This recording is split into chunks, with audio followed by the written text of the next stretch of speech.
Chaitanya Charitamrita, Madhya Chapter 6, Text 1 onwards. Naumitam Gaur Chandram Yah Kutarka Karkashashayam Sarvabhaumam Sarvabhuma Bhakti Bhuma Namacharat. Krishnadas Kaviraj Goswami begins the pastime as is a standard, begins the chapter as a standard with a prayer, Sanskrit prayer offering obeisance to the central character of that particular pastime. So now, till now, in the previous two chapters, the central character was, first it was Madhavendra Puri, Yasmai Datum Choran Kshira Bhandam. That was the fourth chapter which we discussed.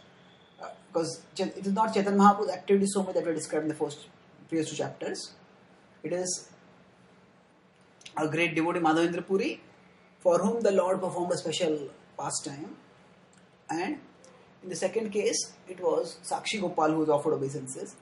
It's interesting that the names of the Brahmanas are also not mentioned in that pastime, Chota Vipra and Bada Vipra, because the important point over there is that the Lord performed this pastime to attract, to show mercy to those Brahmanas. So the Lord is celebrated as Sakshi Gopal.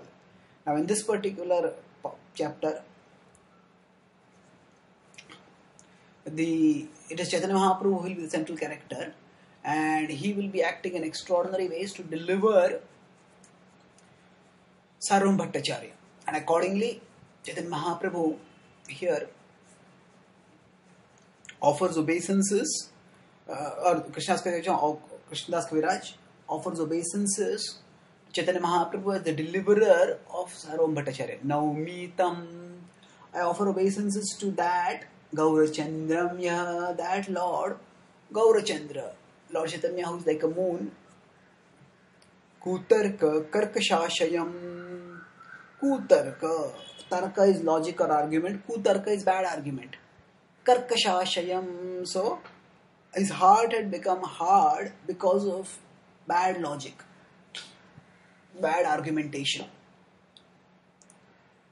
Hard heart means that actually the conclusions of bhakti were not there in the heart, rather the conclusions of impersonalism were there in his heart.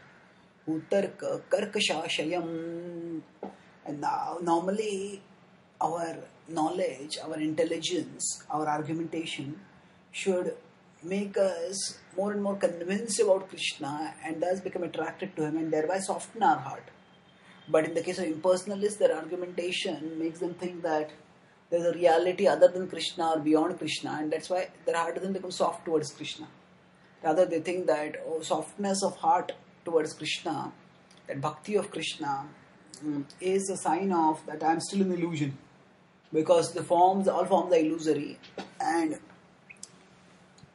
if I feel emotions towards the forms, then I am still in illusion. Therefore, I must give up these emotions, and that's why although they may, as a tool in the initial stages, recommend to others to worship the deity, worship the form of the Lord. And here we will see Sarvam Bhattacharya also. He would go to Jagannath temple and he would worship Jagannath.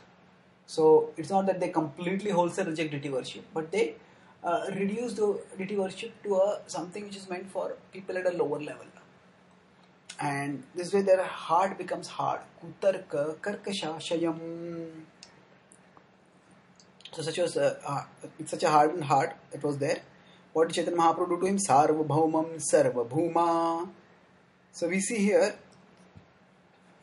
there is beautiful alliteration in this particular verse. The second line has the repetition of sound ka, kutarka, karkashashayam. And the third line has sarvabhauma, sarvabhuma. So there is not just an alteration of sound, but almost this repetition of the same word, but in the slight different form gives a different meaning, which gels into the overall meaning of the text. Sarvabhauma, that is Sarvam Bhattacharya. Sarvabhuma. Sarvabhuma is the Lord of everything. So who is the Lord of everything? The Lord Chaitanya Mahaprabhu. And there is a further repetition. Bhauma, Bhuma, and the third line is Bhakti Bhuma Namacharat. Bhakti Bhuma Nam. Into the great personality of devotion, into a great devotee, So that Lord, so Sarvabhauma in one sense refers to one who has conquered all direction. But the Lord is the person who is truly conquered all direction, Sarvabhauma. And he was brought to the arena of devotion, to the territory of devotion by Lord Chaitanya Mahaprabhu. Charat, he converted him. This is actually one of the greatest achievements of Chaitanya Mahaprabhu in terms of demonstrating to the world his intellectual caliber. Chaitanya Mahaprabhu is often known as a dancing god who chanted and danced and inspired people to chant and dance. That is true. But an excessive focus on just the Sankirtan aspect sometimes causes downplaying or minimizing of his intellectual contributions and his intellectual potency. Chaitanya Mahaprabhu had such intellectual potency that he debated with and he transformed some of the greatest thinkers of his time. So two of the most prominent were, here it is described about Sarvabhauma Bhattacharya, and later it will be described about Prakashanand Saraswati, which happened in Varanasi. So the essential meaning of this verse is that I offer obeisance to Lord Chaitanya Mahaprabhu, who converted that person who was a hard-hearted reservoir of bad logic and kind of brought him who considered himself the conqueror of the world. That Lord, who is the actual ruler of the world, absolute conqueror of the world, conquered him and brought him into the territory of devotion. So it's one thing to defeat somebody. I just said often that a person convinced against his will is of the same opinion still. That some people are defeated in an argument, but what happens is they still stay attached to their opinions, and then they go away feeling that their ego has been hurt, and they simply go back and try to find out new arguments so that they can come back and debate and maintain their ego. So people who are convinced against their will, they stay of the same opinion still. That means they don't really get converted. They're defeated but not converted. So Chaitanya Mahaprabhu's glory that is described over here is not just that he defeated Sarvabhauma Bhattacharya, but he converted Sarvabhauma Bhattacharya. That is an astonishing achievement, because sometimes there can be rounds. It's like in a boxing match, there's 1 round, 2 rounds, 3 rounds, 4 rounds.